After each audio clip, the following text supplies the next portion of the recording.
plein d'éléments sur ce SSD comme une RAM, ça veut dire que aussi l'environnement va pouvoir devenir beaucoup plus immersif. C'est-à-dire que si tu as une chaise avec un coussin, bah là, avec une architecture classique, tu vas déplacer que la chaise, tu pourras pas séparer le coussin de la chaise. Mais là, parce que ils ont pas la place pour stocker les deux éléments. Et puis ils auraient pas le temps de l'afficher, ils auraient pas suffisamment le temps de l'afficher, les deux séparés. Là, ils pourront vraiment, tu pourras avoir des environnements autour de toi où tout pourra être, tu vois, tu pourras le prendre quand tu shootes, tout pourra se casser, c'est énormissime quand ils pensent bien. Mais, Alors, pour mettre dans le contexte, il parle du SSD ultra puissant de la PlayStation 5. Et apparemment, quand tu reprends son image, la Switch a un SSD aussi puissant quand tu vois la physique aussi clairement hyper avancée dans un Zelda Breath of the Wild, mais c'était dur. Cette interview est assez... ouf. Je vous conseille, si vous la regardez, un peu de Belaise. Alors, j'adore le Belaise, c'est vraiment... Pour ceux qui connaissent pas, c'est de la crème de whisky. Il y en a qui disent c'est de l'alcool de femme. J'ai un peu de féminité en moi. Mais c'est pas le sujet de la vidéo. On va parler de YouTube qui modifie nous demande nous-mêmes de reviewer notre vidéo si elle est monétisable ou pas à travers d'un questionnaire que elle lui-même va reviewer derrière si on lui fait pas confiance et si on ment sur notre vidéo. Et du coup, par contre, si on ment, oh là là, bah, il nous tapote les fesses.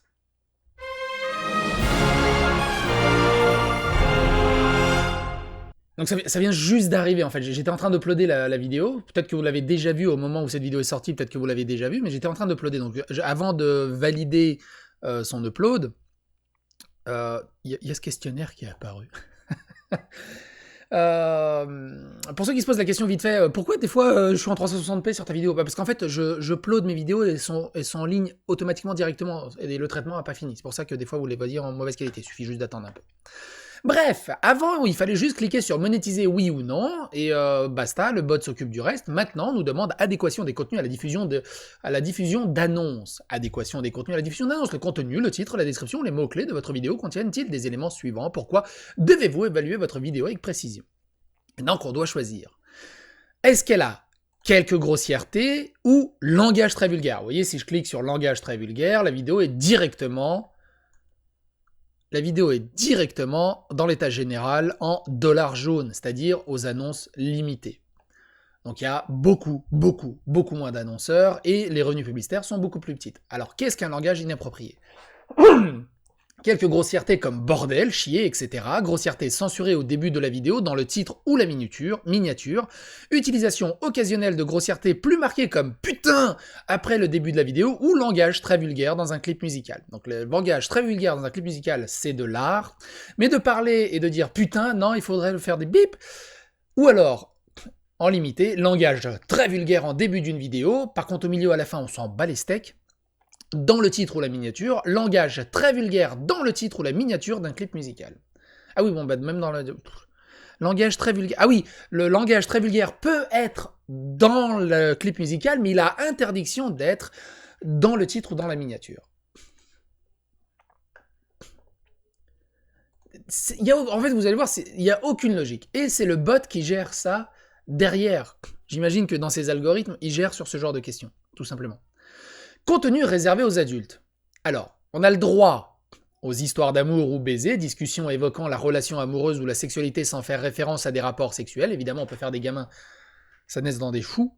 Contenu à caractère modérément sexuel ou suggestif pouvant inclure des parties de corps dénudées, des danses sensuelles, cours d'éducation sexuelle sans images choquantes, ou clips musicaux contenant des éléments à caractère sexuel sans nudité. Ah, on a le droit, les clips musicaux, putain, on y a droit. Hein. On fait tout ce qu'on peut, parce que ça, YouTube tire énormément de revenus, évidemment, des clips musicaux de Universal et de tout ce genre de trucs. Donc forcément que ça s'est beaucoup adapté à leur contenu, et qu'ils sont dans beaucoup d'exceptions. Donc tu peux parler de cours d'éducation sexuelle et de grosses positions sexuelles, mais surtout pas montrer d'images. On passe en démonétisé si la partie du corps nue, floutée ou censurée, y compris dans un but pédagogique, informatif ou autre, mise en évidence des parties intimes, même couvertes. Même couverte. Donc, même si c'est un mec à poil et que tu lui mets une feuille de vigne, un slip, eh ben t'es démonétisé. Donc, les parties intimes sont interdites, même couvertes. Est-ce que, du coup, un mec en plein cadre, il a un pantalon, donc ses parties intimes sont couvertes, t'es démonétisé aussi? Discussion traitant d'expériences sexuelles intimes, c'est si vous parlez, est-ce que vous êtes plutôt missile nord-coréen ou tabouret mexicain ou le salut breton, c'est à vous de voir. C'est quoi votre position préférée? Il y a la toupie gabonaise aussi, mais elle est un peu, tu peux vraiment te faire mal sur celle-là. Acte sexuel implicite, sextoy sans contact ni nudité, ou représentation réaliste des parties génitales. Ou alors, toujours en limité, tu sais pas pourquoi il y a 3 options du coup, poitrine dénudée, nudité complète, acte sexuel, accouplement d'animaux, propos évoquant le fétichisme, ou miniature à caractère sexuel. Oh merde, c'est pour ça que j'ai autant de dollars jaunes. Je vais arrêter les mamelons, hein. Pourtant ils sont couverts. Donc on va rester dans les histoires d'amour et de baiser. Au niveau de la violence, violence légère. Blessure non sanglante ni choquante, c'est pour ça que dans Valorant, dans les trucs de e-sport aussi, à cause des annonceurs, ils suppriment le sang, alors que c'était juste une petite gerbe rouge, ce qui est débile. Violence mise en scène dans le cadre d'un film d'animation, d'une vidéo humoristique ou dramatique ou d'un clip musical, violence dans un extrait de jeu vidéo non édité. En démonétisé, blessure ou violence réelle avec du sang visible dans le cadre de pratiques sportives, d'accidents, de canulars, de ratés ou de vidéos d'animaux, violence excessive mise en scène avec des contenus sanglants dans le cadre d'un film d'animation, d'une vidéo humoristique ou dramatique ou d'un clip musical, c'est pas la même chose. Extrait de jeux vidéo édités comprenant des passages axés sur la violence explicite. C'est la même chose. Violence excessive mise en scène avec des contenus sanglants dans le cadre d'un film d'animation. Blessure non sanglante ni choquante, violence mise en scène dans le cadre d'un film d'animation, une vidéo humoristique, mais c'est la même chose.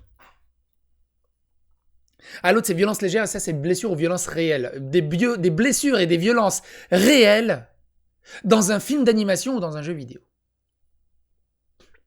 Ou blessures graves et réelles, des décès réels, atteintes aux mineurs, maltraitance animale, description ou propos relatifs à des abus sexuels ou à la violence domestique, extrait de vidéos éditées principalement axés sur la violence explicite. Ensuite, acte dangereux ou pernicieux. Cascade ou acte légèrement dangereux présenté dans un environnement contrôlé et professionnel où personne n'a été gravement blessé, ou, donc en démonétisé, contenu montrant des blessures ou de la détresse physique. Ça, c'est ce que j'ai fait en intro, c'est de la détresse physique. Ne faisant pas l'objet principal de la vidéo, y compris des actes réalisés dans des environnements non professionnels et non contrôlés. Alors, ça reste des professionnels, puisqu'ils ont tous les deux 20 ans de journalisme de jeux vidéo, et donc ils ont une expertise légale là-dessus.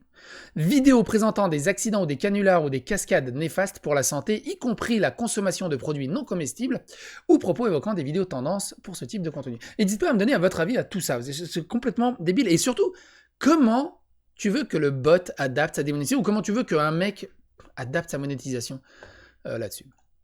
Contenu relatif aux drogues. Vous avez... non mais...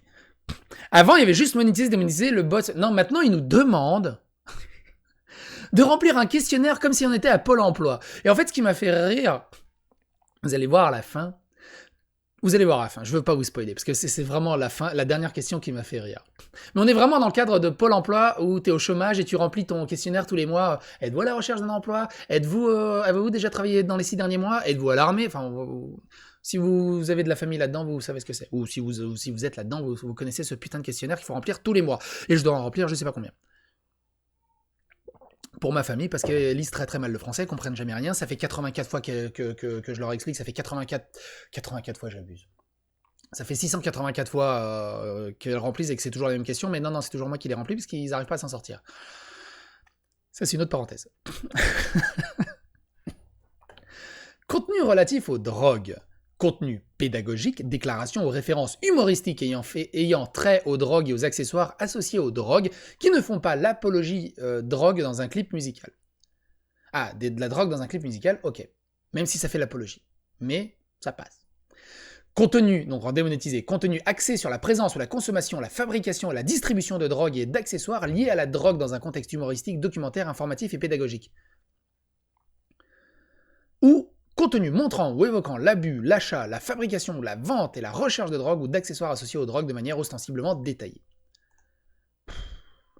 Contenu incitant à la haine, et attention, donc, référence à des groupes marginalisés de manière non blessante dans le cadre d'un débat public ou d'un but humoristique. C'est moi! C'est moi! Ouh! YouTube! YouTube! C'est moi! Et toujours sourcé. Et toujours sourcé. Contenu susceptible d'offenser des membres d'un groupe marginalisé, mais utilisé dans un but pédagogique, informatif ou documentaire. C'est à peu près moi sur la vidéo de Need Backup, où j'étais un peu plus salé. Ou Tubonia. Haine ou discrimination envers des individus d'un groupe protégé en raison de leur ethnie, de leur âge ou d'autres caractéristiques naturelles. Tu peux tellement réinterpréter ces phrases, en fait, il n'y a rien de concret, il n'y a rien de correct. Au niveau des contenus des armes à feu. Armes à feu ou contenus liés à la chasse présentés dans un environnement sur tel qu'un stand de tir. Donc tu as le droit sur les stands de tir de tirer à la chasse. Utilisation d'armes à feu dans un environnement non contrôlé, présence d'armes à feu artisanales, imprimées en 3D ou modifiées, ou utilisation d'armes d'airsoft ou à balles ordinaires sur autrui sans équipement de protection. Contenu présentant la fabrication, la modification d'armes à feu, faisant la promotion d'un fabricant ou d'un revendeur d'armes, visant à faciliter la vente d'armes à feu ou en montrant des mineurs qui en utilisent sans la supervision d'un adulte. Un mineur avec la supervision d'un adulte peut tirer à l'AK-47 dans un environnement sain. C'est totalement sain et monétisable. Ça, c'est purement américain. Et donc, le dernier truc qui m'a fait rire, en fait, si vous regardez bien, toutes les options monétisables, qui gardent la monétisation activée, c'est la première ligne, exactement comme dans Pôle emploi. Tac, tac, tac, tac, tac, tac, tac, tac. La dernière question, êtes-vous toujours à la recherche d'un emploi? Je crois que c'est un truc comme ça. Et si tu mets... Et en fait, elle est inversée. Il faut mettre oui. Non, avez-vous déjà un emploi? Je sais plus c'est quoi, merde, la dernière question. En fait, je le fais tellement machinalement. Toutes les questions, tu réponds par la première option, et la dernière question, tu réponds par la dernière option. Obligé. Sinon, ça invalide tous les trucs d'au-dessus. Et là, ils ont fait exactement la même chose. La dernière, tu veux te dire, tu veux le faire machinalement. La dernière, si tu mets la première option, t'es démonétisé, t'es en dollar jaune. Si tu mets la deuxième option, ça marche. Alors, la première, qu'est-ce qu'il c'est? Sujet sensible. Attention, événements récents ayant trait à des guerres, des décès ou des catastrophes. Contenu évoquant des actes terroristes récents, des événements qui ont causé des pertes humaines catastrophiques ou des questions sociales controversées, c'est démonétisé. Analyse et opinion concernant des sujets d'actualité graves non décrits ci-dessus, comme le Covid-19, c'est monétisé. Ce qui est totalement faux. Enfin, ils ont modifié, soi-disant. Parce que, jusqu'à preuve du contraire, jusqu'à maintenant, dès que tu mettais Covid-19 coronavirus en hashtag, en tag, en description, dès que t'en parlais, t'étais démonétisé. YouTube, soi-disant, a dit « Non mais c'est bon, on rémonétise », mais bon, le bot, le temps qu'il prend l'algorithme, c'est toujours pas ça. Ou tout simplement, tu cliques aucun contenu non adapté aux annonceurs, et là, ça te laisse le choix par toi-même. Ce qui a été dit dans une vidéo de YouTube créateur que j'ai reçue aujourd'hui, il nous laisse le choix donc de traiter nous-mêmes le contenu de la vidéo, de définir, et en fait, si le bot passe par là et il voit qu'on a vraiment... qu'on est vraiment en adéquation avec lui, il laisse la monétisation. Vous allez me dire, c'est cool. Vous allez me dire, c'est cool. Donc ça me fait un boulot supplémentaire. Mais si le bot ou un humain détecte que vous avez mal choisi une option, non seulement votre vidéo est démonétisée, mais votre respect, qu'est-ce qu'ils utilisent comme mot? Votre respect, votre notoriété, votre croyance, qu'est-ce qu'ils utilisaient comme mot déjà? Bref, votre confiance, votre niveau de confiance va être rabaissé. Et le bot pourra vous démonétiser plus souvent. C'est un peu le fameux P-score de Sylvequin. Sauf que là, ils le disent quasiment clairement dans la vidéo. Bref. Voilà, c'était une vidéo autour de ça, on marche sur la tête, on nous demande de plus en plus de taf. Non seulement ça rejoint aussi la vidéo où je vous ai dit qu'ils vont faire un programme partenaire où on pourra payer YouTube pour qu'on puisse savoir pourquoi on a été démonétisé. En gros, ils monétisent notre démonétisation, ça c'est magnifique. Alors, démonétisation, ça reste un abus de langage.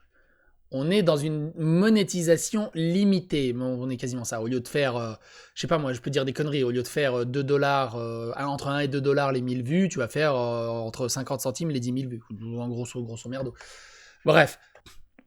J'espère que cette vidéo vous a plu. Elle était un peu en dehors de tout ça. Un peu en dehors des trucs, mais c'est toujours intéressant de parler de YouTube et de comment évolue ce média. Sur ce, les amis, je vous dis bye bye et à bientôt pour une nouvelle vidéo. Démonétisé ou pas. En attendant, portez-vous bien.